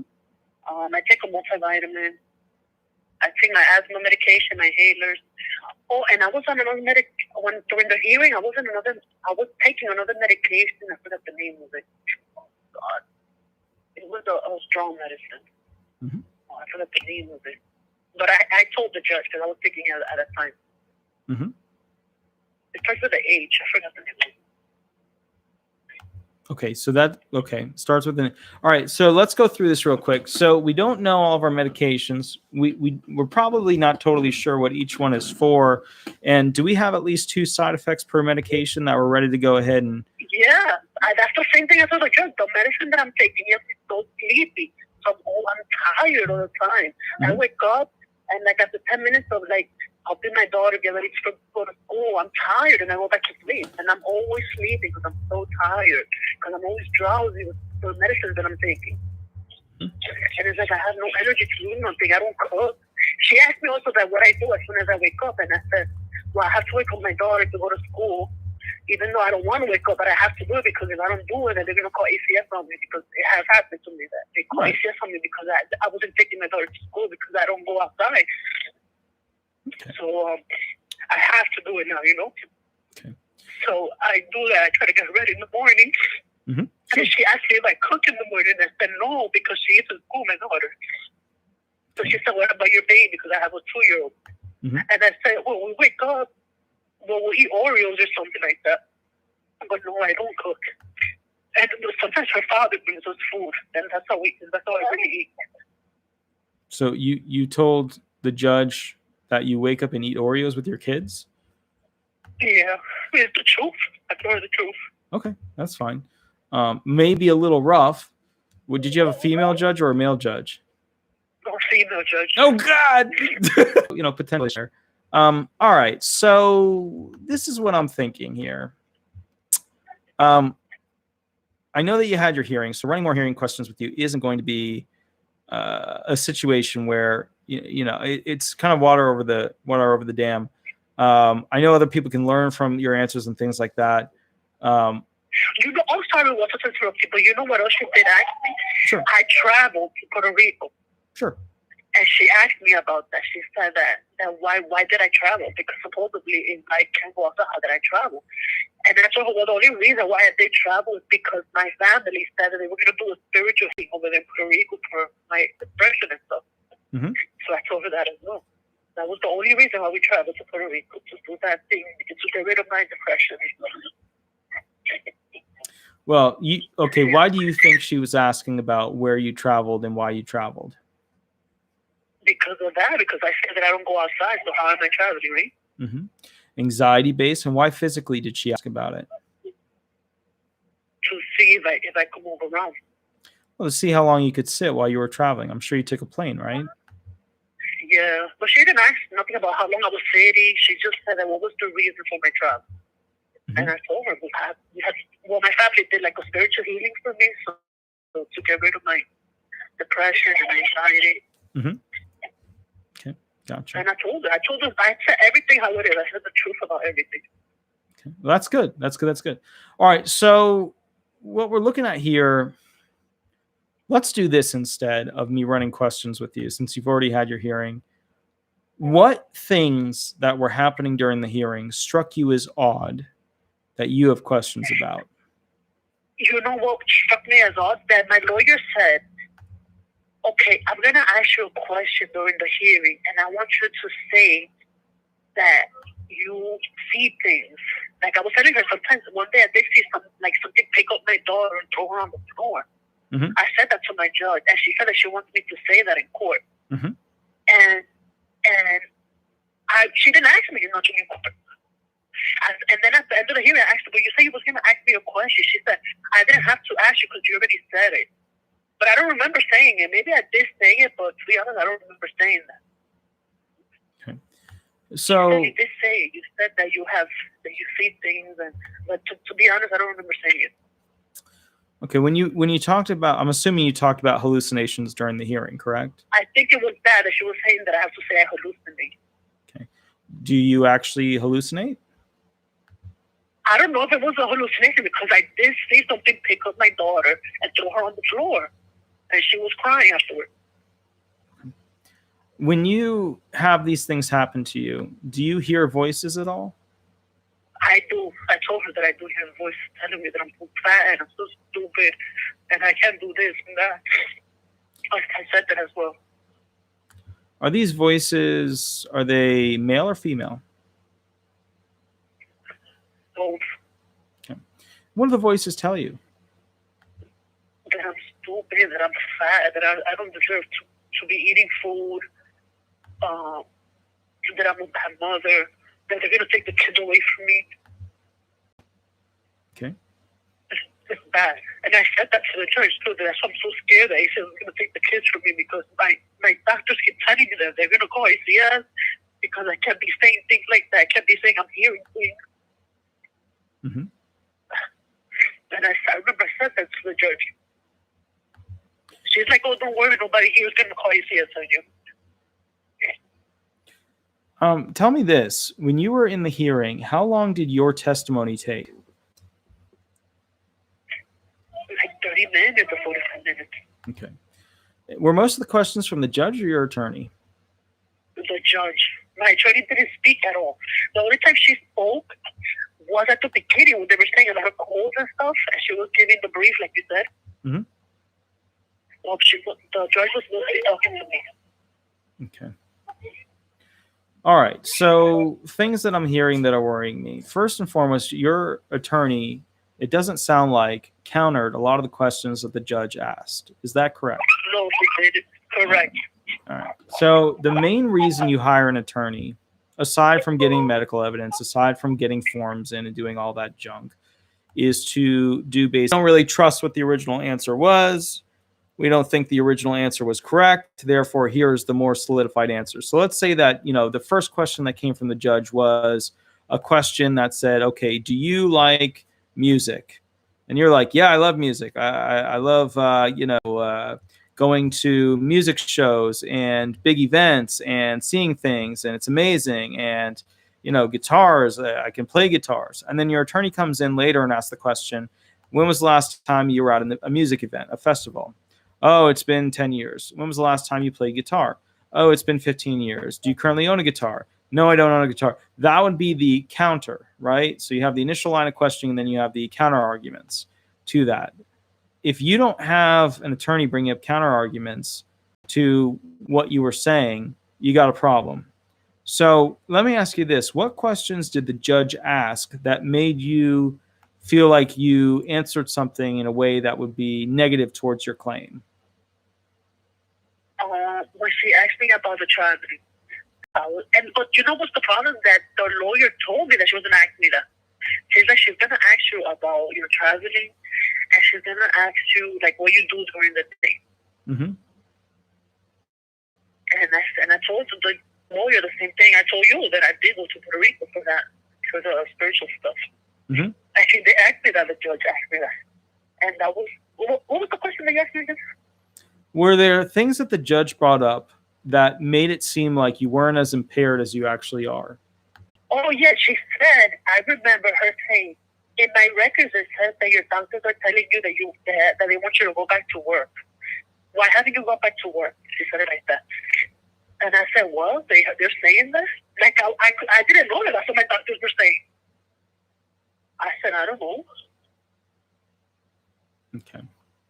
All right. So and she told my lawyer also, if the lawyer could ask me the question, because maybe I'm not understanding that question she's asking.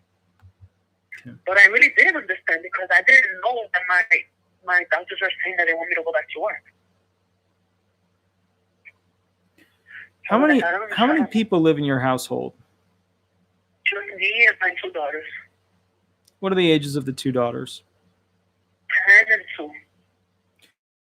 Does a 10-year-old help you with stuff? Sometimes. Is the 2-year-old with a different father? No, from the same father. Is the father living around your location? He lives in another borough. Well, he works around where we live, so I see him. Like, whenever I say I need a milk for the baby, he brings me the milk. Or if I say I need the pampers for the baby, she'll bring me the pampers. Thank God, you know. Or, you know what? She asked me, how do I get food? And I told her that I order my food, and they bring it to me from the store. Mm-hmm. Which is true. Or sometimes their father brings them food. My kid's father. Okay. All right. I tell you what, I'm going to ask you a series of questions, and then I'm going to pop off the phone because, you know, what I want to do is I want to go over what the independent contractor is going to cover at the next live YouTube channel show. So let me ask you a couple of questions. Let me go into it a little bit. I'm going to beat you up, so don't think I hate you. I love you. I love you dearly. You know, let's go through it and kind of get this going. So, all right, first and foremost, let's go ahead and begin. Madame, can you go ahead and explain to me, how long have you had your physical impairments? The back pain Mm-hmm. is physical, right? I would say for the past 2 years. For the past 2 years. Okay, when did you initially file? Yeah, we have. When did I file? Mm-hmm. It was in 2018. Mm-hmm. Okay, so you worked in you were filing in 2018. Your impairments started to come into play in 2018. How long have you had your anxiety, depression, things like that? Since 2012. Since 2012. You stopped working. You're receiving benefits in the form of child payments from the father. What do those equate to per month? I get like 1,200 for the child support, and Okay. I stopped the public assistance because if you get public assistance, they don't give you the child support. Right. And I couldn't pay my rent with the public assistance, so I stopped it and I kept the child support only. Okay. And the food stamps, I get food stamps as well. Okay, so let me ask you this: when it comes to, you know, obviously you're not getting child support. What's your rent every month? 1,100. 1,100. So if you're making $1,200 income and your rent is 1,100, how are you able to afford things like electricity, water, things like that? The public assistance, they pay for my light. I don't pay for we don't pay for electricity. It goes with the light. I mean, we don't pay for the gas. It goes with the light. Okay. Okay, and I'm assuming you get food stamps on top of that? I don't have cable. I don't have nothing. We just have, and my phone is from the government too. I have a government phone. Okay. So I have to pay for my phone. Okay. Do you smoke cigarettes? No. Okay. I don't smoke. I don't drink. You don't drink? Okay. What about marijuana? Anything like that? No. Okay. Hell no. Okay. So help me out with this. So you're barely having enough after you pay rent. You're supposed to raise these 2 children. So walk me through this. If you have all these back problems, how are you able to lift the 2-year-old child and take care of her and help her get dressed? One arm on the side, like dragging her almost. Mm-hmm. Okay. And I hardly carry her because of that. Like, if I do have to carry her, like, she's really crying, I have to drag her and carry her. So these back impairments, they were really bad in 2018, right? Yeah. Okay. And how old is your youngest child? 2. Well, how are you able to go ahead and have a child in 2018 if you had really bad back problems? I know, because at the time I was trying to get back with my baby's father, and I thought it was going to work out, but I can't be around people. Like, he has to be doing his life and I have to do my life. Like, he brings me more stress and more anxiety, knowing that I have to take care of him, aside from my kids, so I can't be with him. Not until, like, I get better. Now, there's a judge in Orlando who would have denied your claim right there because of that. Because if you're able to do the things that require making a child and then bear a child with all your back conditions around the same period as when they became bad, then that would be reason to not say that your back impairments are that bad. Okay. I thought about that. I was like, if I'm going to be thinking, well, how can you be having kids then? You know? Mm-hmm. All right, so let's go on. I'm going to beat you up a little more, and then actually we're running out of time. But here, I'm gonna do another question real quick. So walk me through this. What are some of the foods that you usually eat? I know Oreos. I don't disagree with that. I like putting them in the freezer and then I use them. Go ahead. Oreos, we eat sandwiches, we eat frozen pizza. What else? We eat anything that I can just put in the oven to make fast. Mm-hmm. We Sure. eat it. Okay. Like the frozen pizza. What else? Frozen chicken nuggets. Mm-hmm. Mm-hmm. Anything that I could be doing like in 5 minutes. That's what I do. I can't, because I can be really standing up for a long time. And plus, something tells me, no, you shouldn't be cooking because you're not a good mother to be cooking. Help me out with this. What's the most complex meal that you make? What's the most what? Oh, say it again. What was the question? What's the most complex meal that you make? When my daughter wants me to make her macaroni and cheese. Okay. How many steps are it to make macaroni and cheese? I have to boil the water. I have to wait for the macaroni to get soft. I have to rinse the macaroni. I don't feel like it takes forever to make. So that's and also another food that we realize cereal. Mm-hmm. Okay. So you're making a lot of simple meals. Are you the one that does the laundry for all three of you? Yeah, thank God I have a laundry washer in the house. Okay. So walk me through this. When you do the laundry, do you also do your child's father's laundry as well? No, Okay. only our laundry. Okay. When you go ahead and when you pick up the basket and put the clothing in, do you use a big little bottle of soap? Little bottle. Little bottle? And I keep the soap on top of the washing machine, so I don't have to worry about carrying it. Okay. So when you lift the clothing in and drop it in and then you wash it, and then you pull it out of the dryer, where do you put the bin with the dried clothes thereafter? I don't use a bin. We just throw the clothes on the floor. And when it's sent to the laundry, I just pick it up and put it in the washing machine. And then when it's done, I just throw them on the sofa until I feel like I have a little bit of energy to start folding or putting them away. But it'll take me like a week to do that. Okay. Like start putting everything away. Mostly it just stays on the sofa, piling up and piling up. Do you pick up all that clothing at once? Is that how you basically go ahead and move it to the couch? A little bit later, I bring it to the couch. Okay. Help me out with this. So when it comes to cleaning, I'm assuming you're the one that cleans the house. Yeah. I have problems. I haven't mopped my house in 2 years. Mm-hmm. Because I can't. I don't have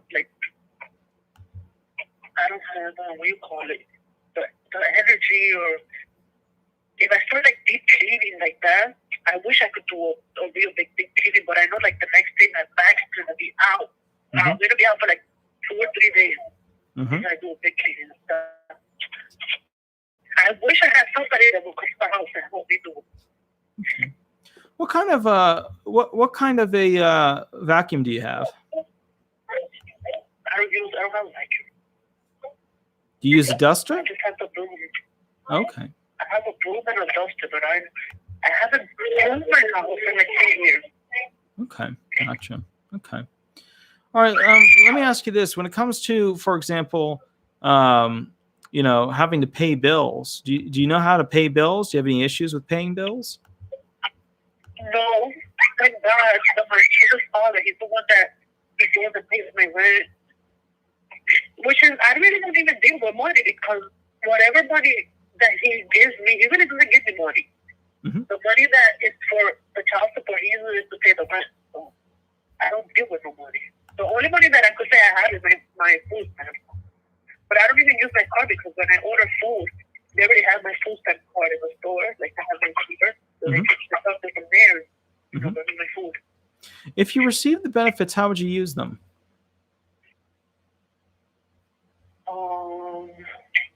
I would love to get somebody to come and help me to take care of myself. Somebody to wake me up every day and remind me to take a bath, to get my kids ready and take them a bath. Help me clean the house. Are you able to lift your 2-year-old in and out of the bath? Not really, no. I- But she could do it herself. Okay. All right, excellent. I've asked you a bunch of questions. Do you have any further questions for me?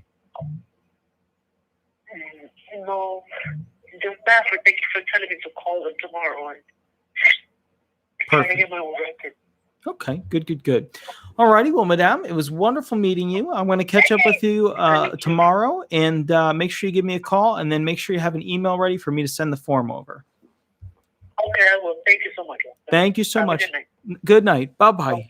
Good night. Bye-bye. Okay, guys, so what we're going to be doing is we just finished up that phone call, and now we can go into the transitional process of talking about what's going to be happening next week. Next week, the show is evolving. I know that you guys like to hear cases, hear testimony, go through it. I know some of you are learning the tricks and things like that, which is good. There's still tons of them.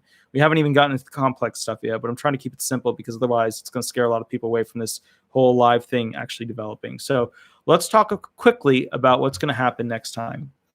We are having an independent contractor who works with the Social Security Administration as somebody who is a court clerk, who is a reporter that basically records and types the questions into the computer as the judges, attorneys, clients, vocational experts, and medical experts, and even clerks are going ahead and putting the information on the record. What that means is that this person is going to be able to address with you actual things that happen in the courtroom, actual things that happen in relation to claimants that go before the Social Security Administration. The questions that we have prepared for you that we're going to be going over next week, Thursday, 8 to 10, are what vocational interactions did you have with the Social Security Administration? Again, I'm just going to wait until the connection comes back. So let's go over that one again. What we're saying is, number 2, I just saw the connection came back. Before entering the hearing room, what happens with non-represented claimants versus represented claimants? Number 3, when in the hearing, what can a non-represented versus a represented claimant expect? Really good question, really good answers. I'm actually looking forward to number 3 of these. Number 4, what usually happens after a hearing for non-represented and represented claimants? Also a really good question that she's going to be able to answer.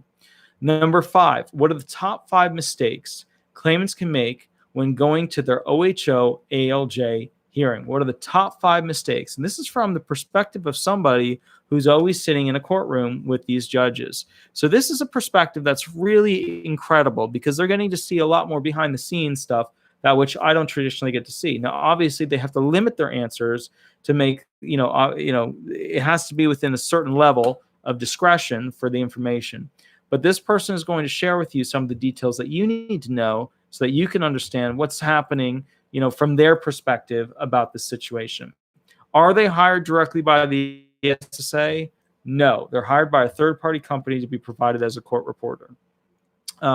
They are an individual that comes and collects both myself and the claimant before the hearing, and then they bring us directly into the hearing room, and that's when we begin the hearing. Okay. Are these people important? They're crucial, absolutely crucial.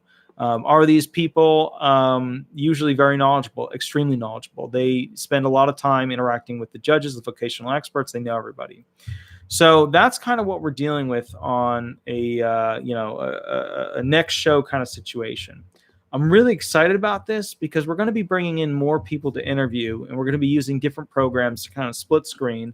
And if we can't get that set up, we'll just do the phone, but we're going to try and do the split screen. And from there, you're going to get to see other people other than an attorney, which is usually what you see because of the people who are basically interacting with the claimants. But you're going to get to see people who are interacting directly with the SSA on a more direct level. Now, with that said, we'll probably do that right at the intro to go through the questions. And then after that, we'll go ahead and run some more questions related to claims. If you guys have any particular questions that you asked during this in the live chat, obviously I'm not reading the live chat while I'm doing these questions. I'm on eBay.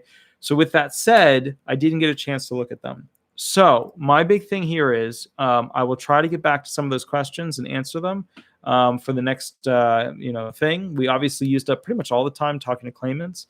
From the moment I hit the record button, somebody was actually waiting on the phone ready to go. Now, if you guys would like me to cover certain topics, if you guys would like me to have certain guests, let me know. My goal is to try and get security, court reporters, clerks, judges, administrative staff, basically people who have been working in the industry for a zillion years, people who are about to go to a hearing, people who have already had their hearing, people who have been on disability benefits for a year, 5 years, 10 years, things like that. So my goal is to get those people who basically interact with this system in a great way to speak the truth to you so that you can experience it, not just from me as an attorney, but also, basically as somebody trying to build the system that people can tap into to learn more so that they can get their benefits. Do I believe the system has become more of a game, more of a tricky situation to get on disability benefits? Yes. And that's because the doctors know what the SSA is looking for, and they're afraid if they put something like this, it could be this. The doctors are also more busy than they used to be because they're making less per patient, so they're less willing to write RFC letters or letters in general. The ALJs are more accustomed to seeing the particular buildups of claims and things like that. The rules have become more anti-claimant, particularly over the past 5 years. This system is changing. These videos will help the future generations understand and learn what is important in order to be found disabled. With that said, I want to thank you all. I had a great time.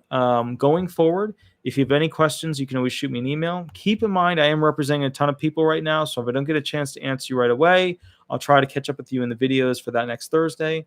Have a wonderful night, and please stay safe, please stay healthy, and we'll go from there. Thanks so much, and I'll catch you later. Bye-bye.